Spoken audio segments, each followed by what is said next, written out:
outside the box, you can put them outside the box. Okay, let's see what we have. Anybody needs any papers? Anybody? No? No questions? That's it. Nope. What about that? All right. Pass. Two. You. You. Anybody else? Papers.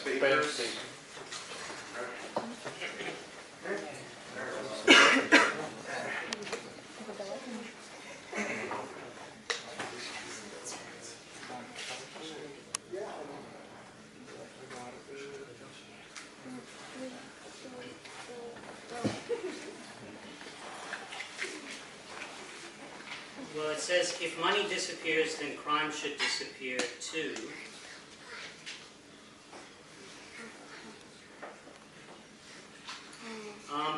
I suppose I should speak about one other aspect of money, because I think it's extremely important.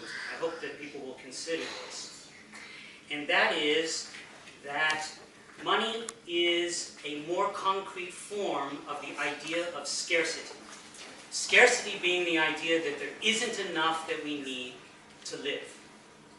And this is an idea that is very strange, and it doesn't exist in other places in the universe, but it exists on our planet. And it's one of these negative ideas that is used to control us.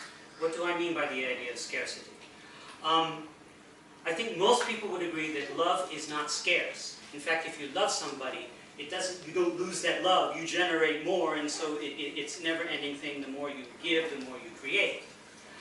But resources like water and food and things of that nature,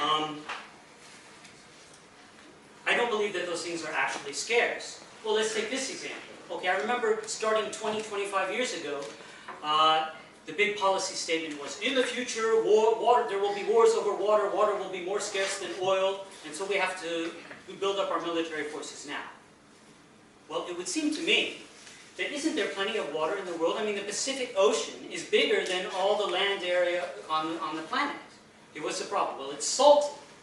Well, an aircraft carrier is a pretty damned expensive piece of equipment, isn't it? But a desalination plant, I don't think, is much more expensive than an aircraft carrier. If we want to stop wars over water, can't we build desalination plants so that there is enough water, so we don't actually have to go to war? Well, I've never heard that idea expressed in the media. I wonder why.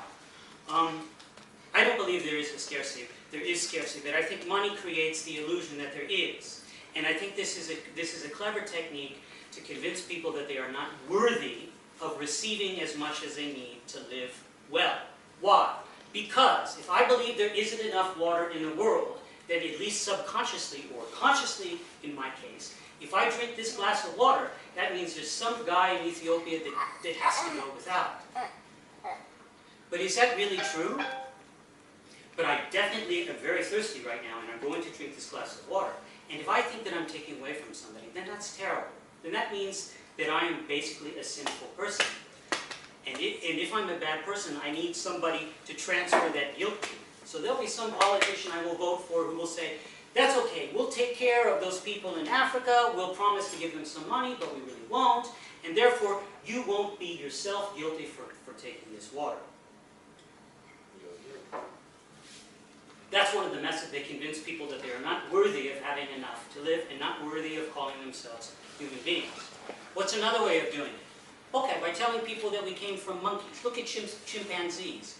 They do terrible things, but we're descended from them. I see. Is that really true? Darwin's father-in-law was a Mason who inserted these ideas into Darwin's ideas. It did, in my opinion, it does not follow that because there's a missing link, it doesn't follow in terms of time. But if I'm just an animal, then I guess I'm not worthy of calling myself a human being. So I'm willing to accept my powerlessness and the fact that somebody needs to have control over me. How else do I consider myself not worthy of calling myself a human being? Well, if you're a Christian and you believe in the idea of original sin, what does that mean? Some person 6,252 years ago, Tuesday at 6 o'clock, ate the apple from the tree that's in the Garden of Eden, and committed original sin. And sin that I cannot possibly absolve myself of. I wasn't alive back then, but somehow that guilt has been transferred to me. Therefore, I am born unworthy, and there's nothing I can do about that. Original sin convinces me that I'm not worthy of calling myself a human being. If you're from India, you have karma. What does karma mean? Well, probably everybody has bad things happen in their life. Okay, a bad thing happened to me. Somebody punched me in the face.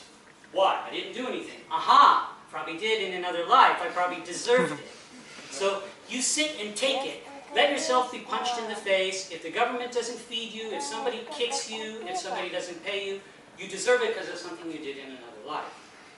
Okay, I'm also not worthy. I'm not Christian, but I'm Hindu. Fine, I believe in that.